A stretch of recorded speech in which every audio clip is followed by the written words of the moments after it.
Hello, happy Tuesday. It is a gloriously sunny day here in Las Vegas. And last week, I attended the 20 Books to 50K conference.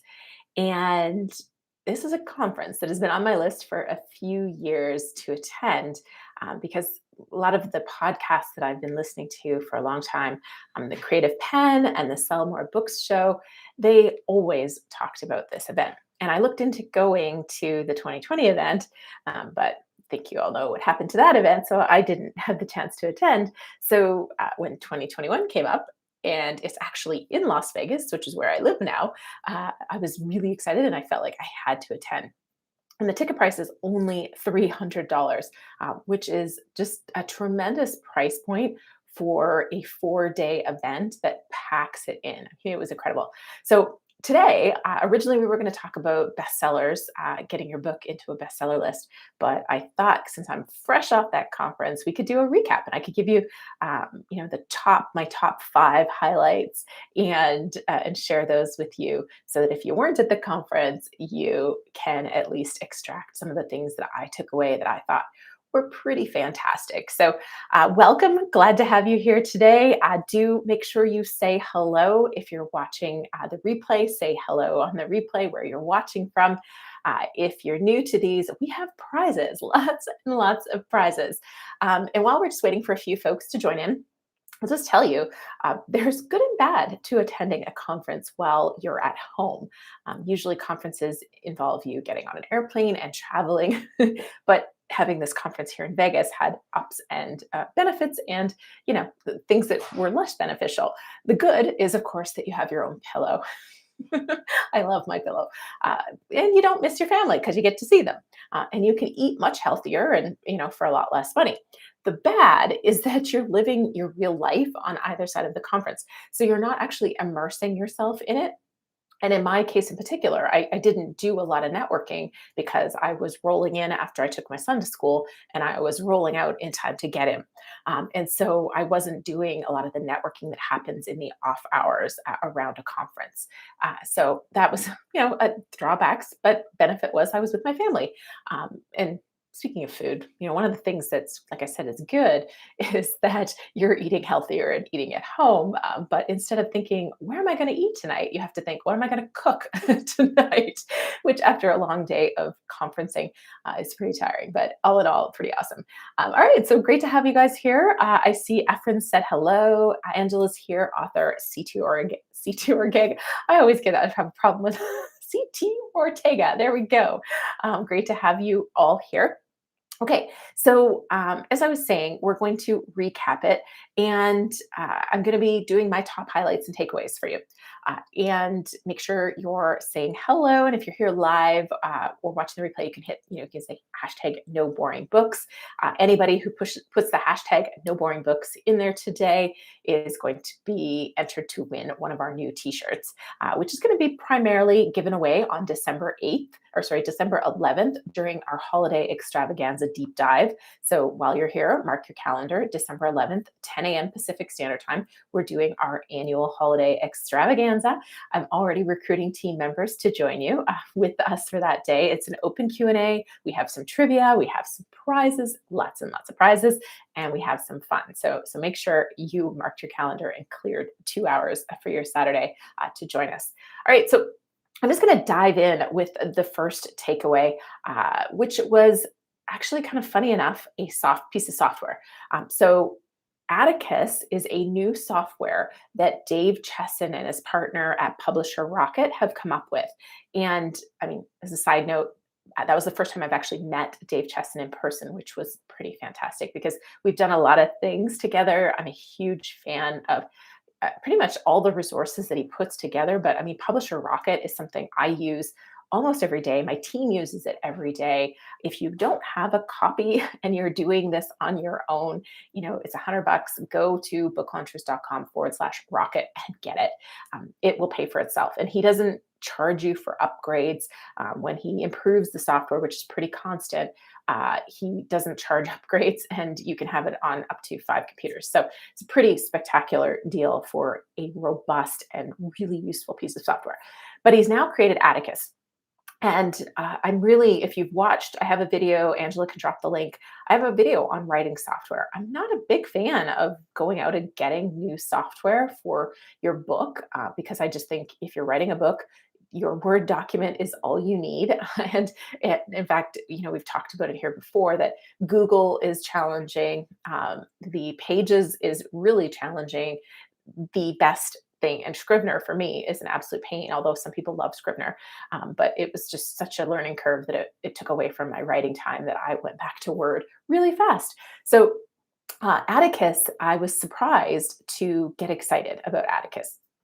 But why I am really excited about Atticus and pending a couple of things that Dave said that they're building into the software, there's a very good chance that it's something our clients will be introduced to in 2022. Now, Atticus is, if you know the software space in this world, it's a mix of Scrivener, Vellum, and Google Docs. And so, what is cool about it is it's cloud based. So, you can have that collaboration. You can see what your editor is doing. You can see what your writer is doing. If you have a writer, if you have a co author, you can collaborate real time. So, just like in Google Docs. So, all the benefits of Google Docs without all the code problems. And even somewhat, there's security and other issues that can come up with Google Docs too. So it's all of those beautiful things mixed in with Vellum, which Vellum, if you don't know, is a software that you can use to lay out your book yourself. It still takes a lot of patience and skill to do it, but it allows you to do it. But Vellum was only available for Mac users, and so that was a big limitation. And then the other piece of this is the security. And so for me, this was one of the big appeals. Having the ability to lay it out in this software is okay. It's a new software our layout team would have to learn in addition to Adobe, which is what we design books in. But security is huge. And so this allows you to, while you have a writer, they can have access. And then as soon as they're done, you can turn it off. And while your editor's working on it, they can have access. When they're done, you can turn it off. And it also avoids draft confusion, which is a massive problem. It's one of the advantages of using Google Docs because you don't get final version. No, this is the final version. It also will avoid the temptation of separating your book into different pieces and sending it out, and then you end up with draft confusion that way too. So tremendously powerful, and the editing and writing capability is going to be very similar to using Word. So they'll have track changes, they have word count, they have comments. So everything that editors in particular know and love about using Word is going to be in Atticus. So you can already get it. I grabbed a copy. I'm starting in December. I'm going to start work on my next book on book marketing for all of you. And I'm going to write it in Atticus and I'll give you reports on that. So we'll give updates. But I bought the software immediately to test it out because I'm so excited about it. And it's evolving over the next 2 or 3 months. He's got different phased approaches, but check it out. I love it. I'm very excited about it. And it's probably the first time I've been really excited about software in a really long time. All right, so I'm just going to say hello to a few folks and then go back to number 2. Yetiman, great to see you. I don't remember if I've seen you here before, so welcome if this is your first. Let's see, Mojo is in the house. Mindful Eats, great to have you here. Diana, hello, great to have you here too. So if you guys are just rolling in, I got to give you a hint. You got to be dropping that hashtag no boring books hashtag in there in those comments because we have a t-shirt. Now I have not the t-shirt that you'll be getting, but it'll give you a sense of the one. I say not the t-shirt you'll be getting because we made a couple changes to this, and also this was not soft enough. I didn't like this material. I just felt it and I was like, this is not good enough. And so the ones that Angela has that we'll be giving out at our holiday extravaganza and one today, they're really soft, Angela said. So I'm super happy about that. Oh, and thumbs up are great too. Thanks, Mindful Eats. I love it. Okay. Let's see. Okay. So I'll head back to the tips. It's great to see all of you here. I'm so excited. And my tip or takeaway number 2 from the 20 books to 50K conference. By the way, 20 books to 50K. I looked it up because my team was asking. Michael Anderle, which is a fiction author. And I mean, this is a fiction largely fiction. There was a lot of material that applies to nonfiction books, but it was a largely fiction-driven conference. A lot of people writing fiction series. So Michael Anderle is a fiction writer. He created this conference and created this whole concept of 20 books to 50K because he figured if he had 20 books and he can make $7.50 from each of those books each day, I think that's what it was, he would make $50,000 in a year. So that was the original concept of this. Now, truthfully, there were so many fiction authors making so much money there that it felt like it was $50,000 a month. 20 books to $50,000 a month. Now, many of them actually have 100 book and more portfolios. So there was some substantial people there. So speaking of fiction writers, my takeaway number two, and there's actually a few of them here, came from a talk from MD Cooper, whose name is Mal. And the presentation was great on author branding and fostering your fan base. And a couple of things that I thought were really great takeaways that I'm going to be, I have a couple meetings with different team members this week. And I'm going to be sharing some of my notes for things that I want to tweak with what we do. And one tweak I want to make is in the copy that we use for social media posts for our authors, as well as for the book descriptions. A lot of what we say is, like a enticing statement, and then we say, get this book. Nothing wrong with saying get this book, but Mal was really going on about positive priming words. And, words like curl up or delve into or join, join this, explore. These are all positive priming words. And that is the invitation to get your book. Just, I think, is a great thing to test as putting it in your social media, putting it on your book description rather than get this book. And so I think that, sprinkling those positive priming words into everything you're doing is a really smart move.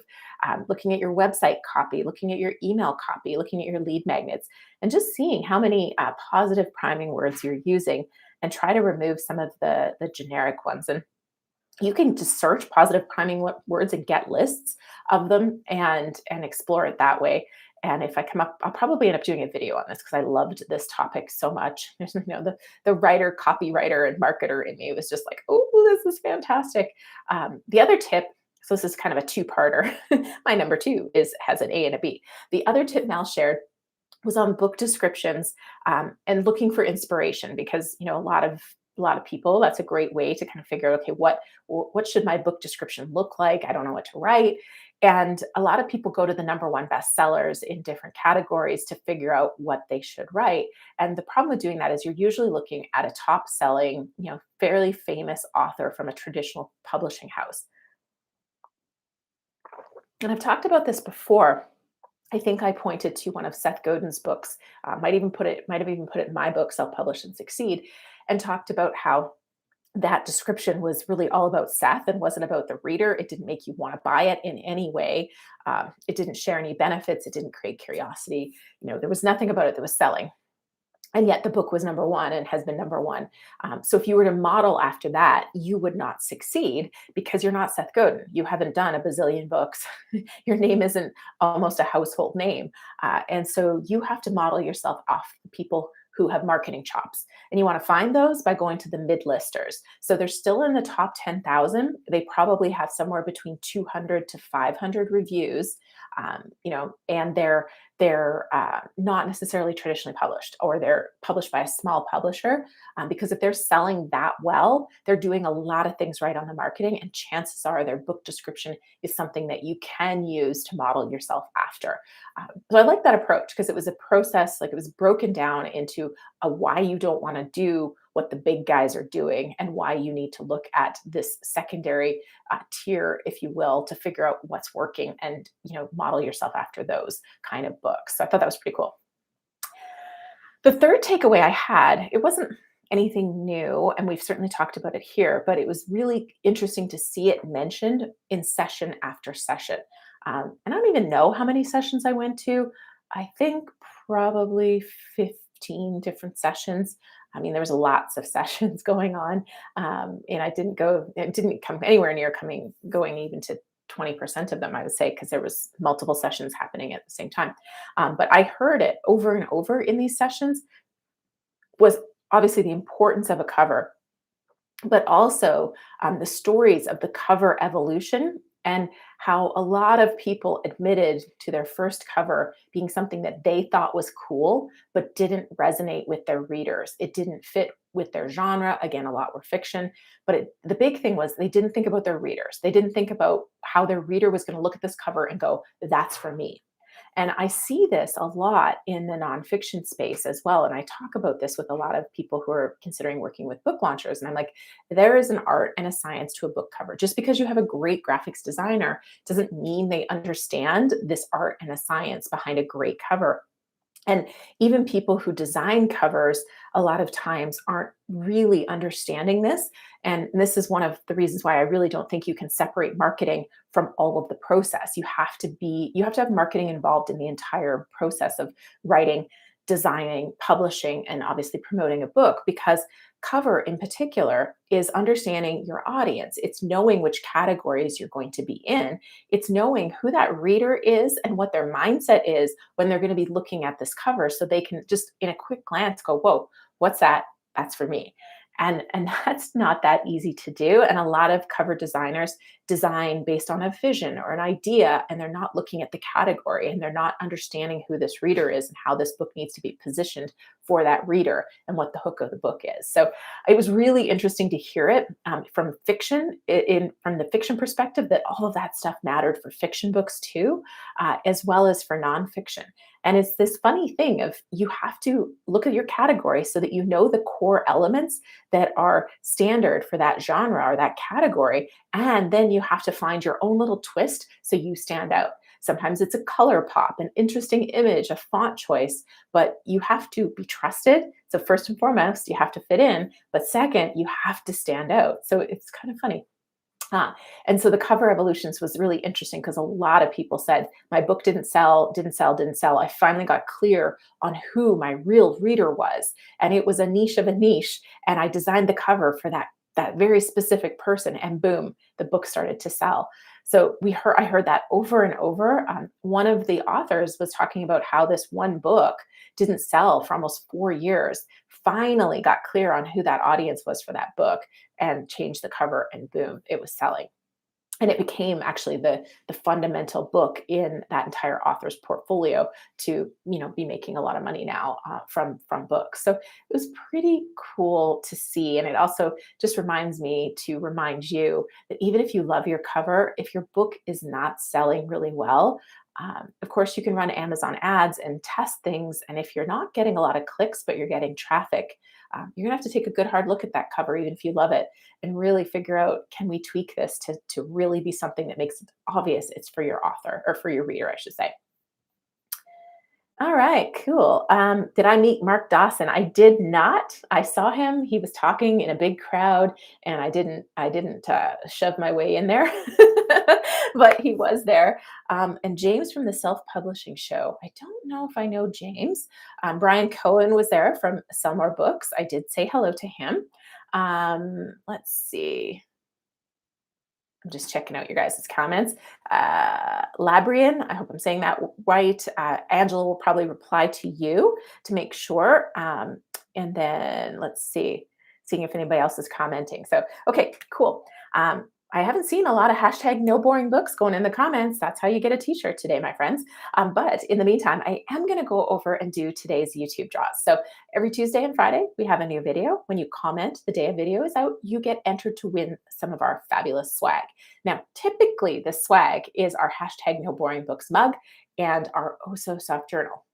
However, we have had a nightmare of a time sourcing our swag, because everybody is out of stock, not producing these things anymore. And the ones we're finding are not meeting our standards, or we're ordering them and then they're out of stock before they deliver. So we are still currently in search of a new journal that is up to our standards, as well as a new source for our fabulous mugs. So if anybody has any ideas, hit Angela up, because she's searching. Ideally somewhere that's convenient to ship to Florida, because that's where Angela is now.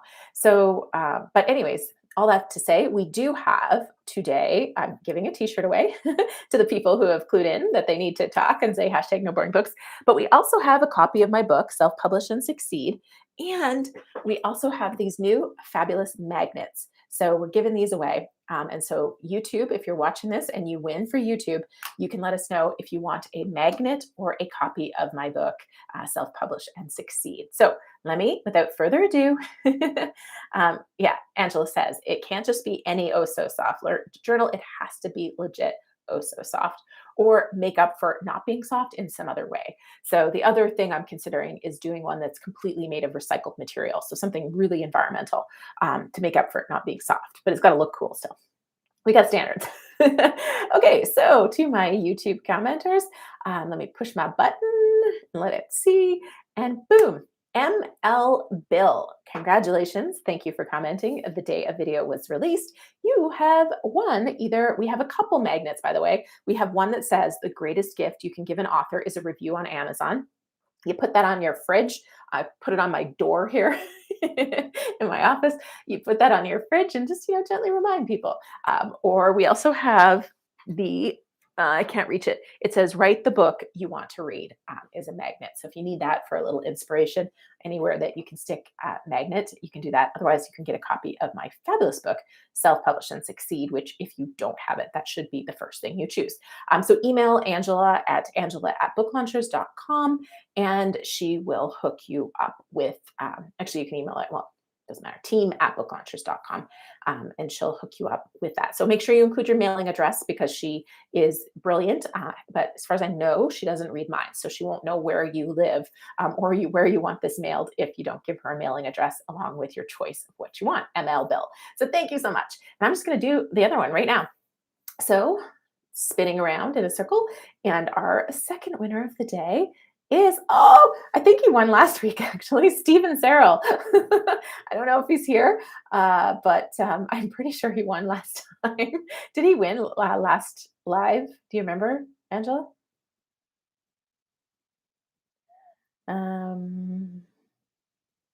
Just waiting for her to comment.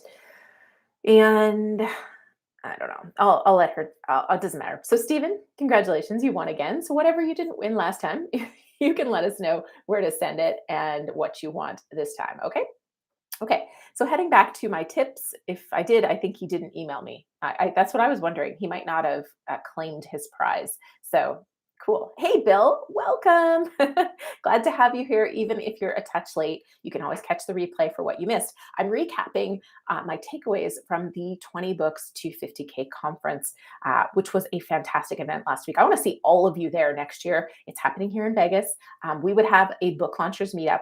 We would do something fun together if we get enough people to go, like 10. That would be phenomenal, because it is a $300 ticket. Now, of course, you have to get here and stay here, but truly, it was fantastic. And if you write fiction, to me, there's no better place for you to be. So, Mojo, I'm looking at you.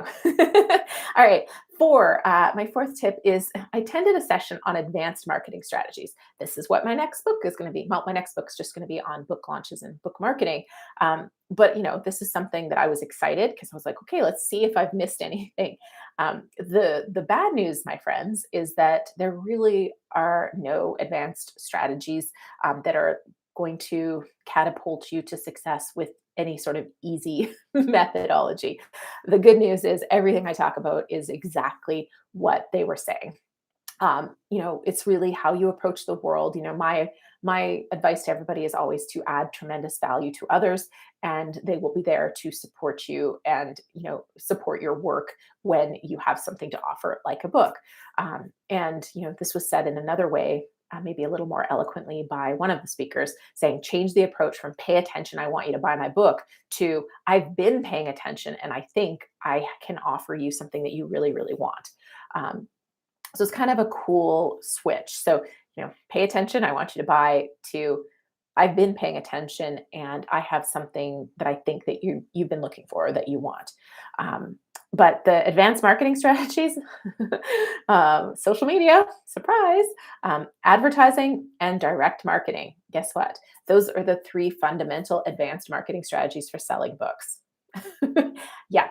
Under social media, the one thing that I thought was interesting in this presentation, and I'm sorry to that speaker because I did not write down who the speaker was, but they said that social media should be confirmation that they are in the right place. So you really aren't using social media to sell books, which I've been saying forever. It will help in everything you do to sell books. But when somebody first lands on your social media, the intent isn't that they buy their book. The intent is that they like your community. They like your community, and they know they're in the right place. And so that's what your posts are really why it's important for your posts to speak to your ideal reader. Um, Advertising is a must. There wasn't an author that was generating a good volume of book sales that was not advertising in multiple places. Amazon ads was the main one, and again, a lot of these authors were fiction, but they were running Facebook ads to offer a lead magnet or a freebie to get them into their email list to then sell them their series. They were running ads on BookBub. They were running free promos, 99-cent ebook deals, a lot of the things that we've talked about over and over here. I do have a video coming out, I think in the first week of December or the last week of November, on 99-cent and free ebook deals. So that is coming. If you're not already subscribed to the channel, make sure you've done that so you catch it. But ultimately, spending money to make money was a fundamental core of every successful author that was speaking there. And finally, I know so many of you don't want to hear it, but direct marketing through your email newsletter was everything. And for me, I always say this, is if you're paying for advertising, you should be getting something in return for that. So you're either getting a book sale, which is, other than Amazon ads, is kind of hard to do, or you're getting an email, or you're getting a review. So those are the three ways that I think you should be spending money on advertising, or the three goals you should have when you spend money on advertising.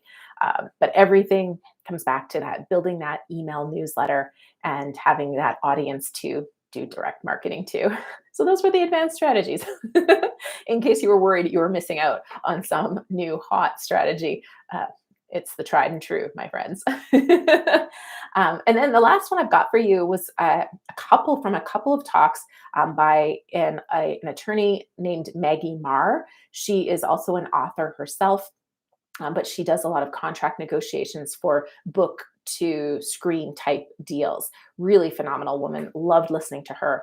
And she has some great tips. So that's what I'll talk about next. Mojo is moving to Poland. Oh my goodness. Wow, that's incredible. My brother, I have an adopted brother, and he's from Poland originally. Still has family there. His mom's there, and his sister actually lives in Australia. But that's a real overshare. But Poland is near and dear to my heart because of my brother. Caitlin's here. Hello. Let's see. Checking out what else you guys are saying. Okay, I think that's it. Anthony, hello. Okay, cool. So last tip, and then we'll oh, wait, Angela. So while I'm doing this tip, let's figure out who wins the t-shirt today. So everybody who commented, #NoBoringBooks, just pick somebody randomly. And then we have one more prize for participation, and it's going to be probably a skill testing question. So hopefully you've been paying attention. All right. So the final takeaway from the 20 books to 50K conference was from Maggie Marr. So Maggie gave a couple of great talks on copyright and legal issues for authors. And the big thing to remember is that as an author, you're running a business. Now, a lot of authors think this is a hobby or a side thing or a piece of their funnel. And it might be, but your book is still a business. And in fact, your book is an asset. And I've talked about that before, about how this is your intellectual property. It's why I'm so passionate about self-publishing and owning your rights.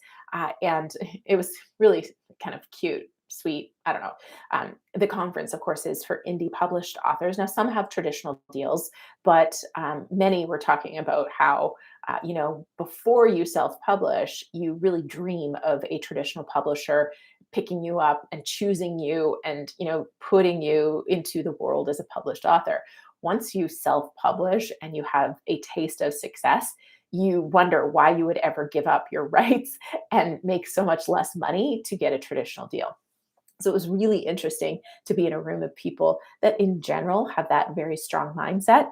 And when people are looking at traditional publishers, they were typically doing it from okay, I'm going to give you guys this piece like rights to use this, like translated versions, foreign publishing rights. You can just publish my audiobook. All other rights remain with me.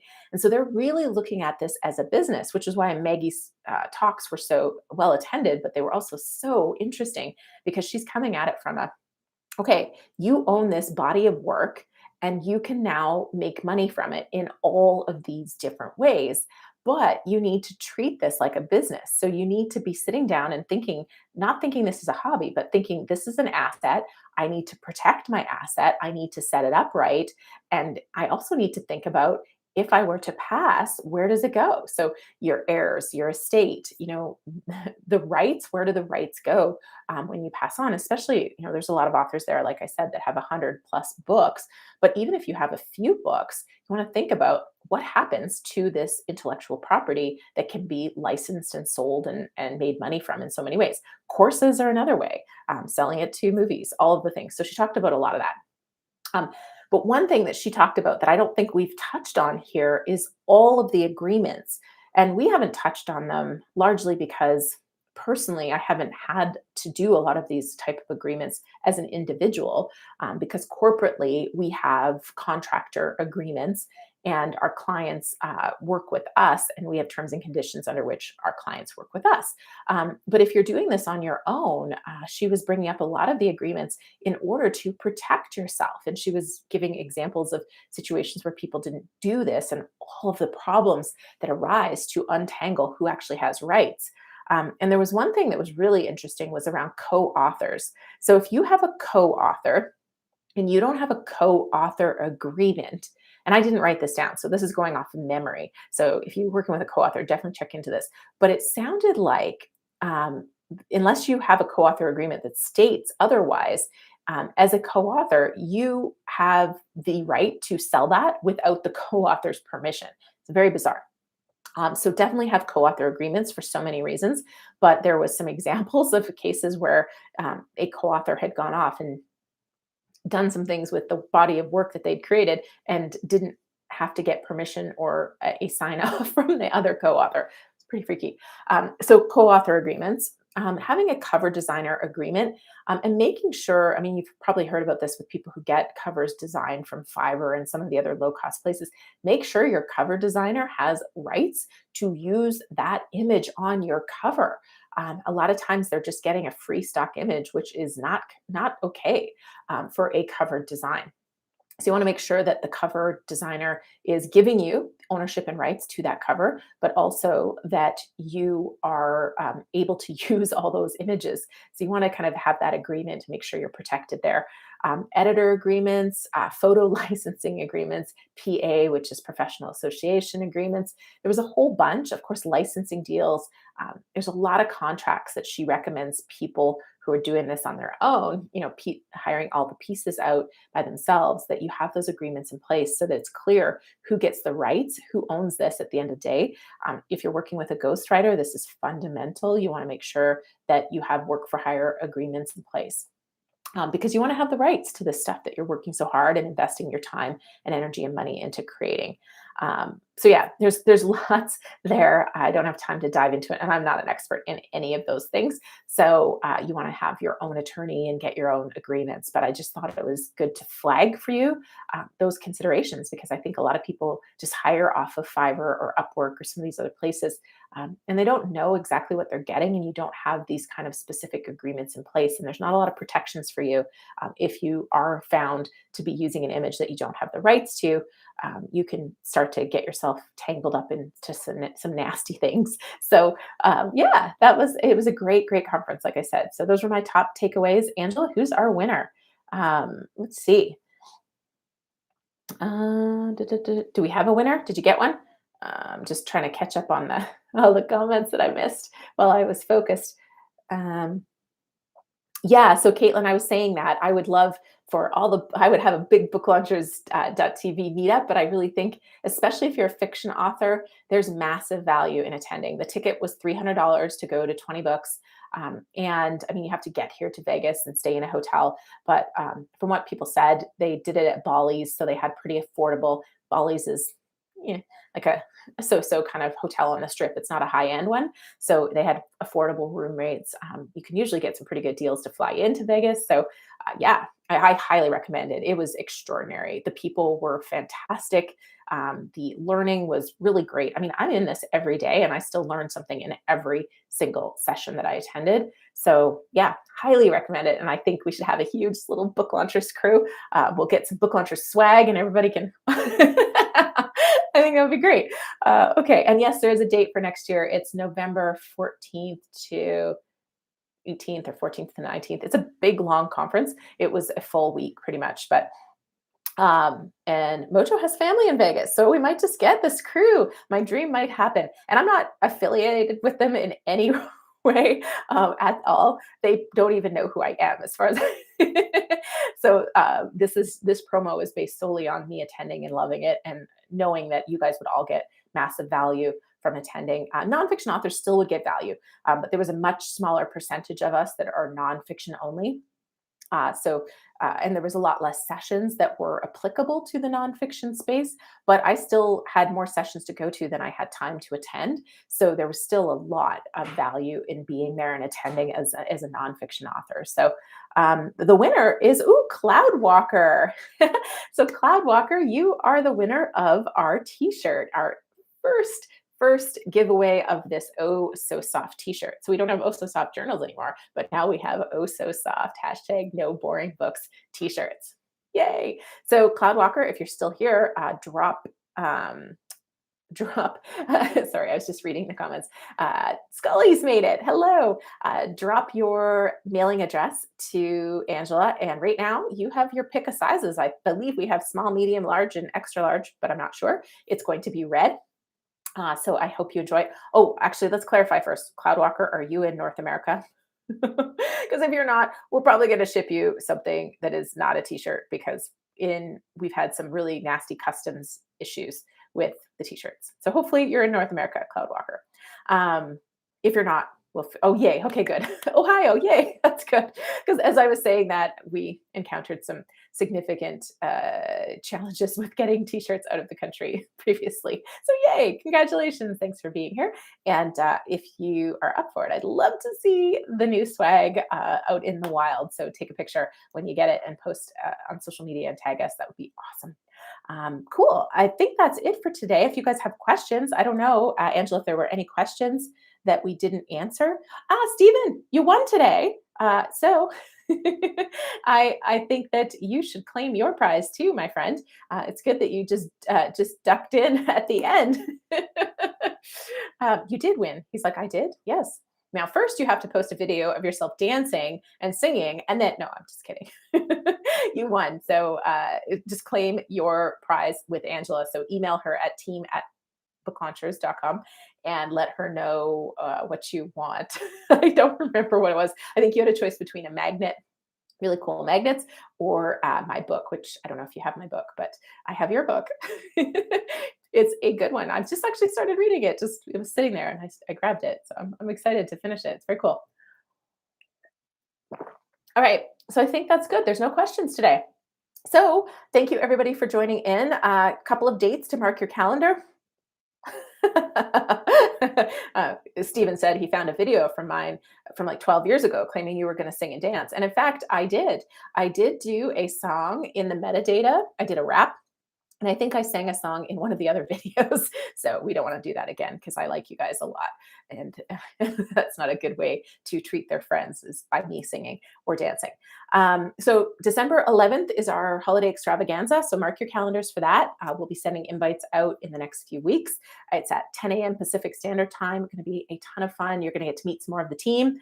And then also in 2 weeks, we're going to talk a little bit more about the business of being an author. And I'll touch on the bestsellers as well, which is what we were going to talk about today. So thank you so much for being here. Can't wait to see you in 2 weeks. Same time, same place. All right, take care. Bye.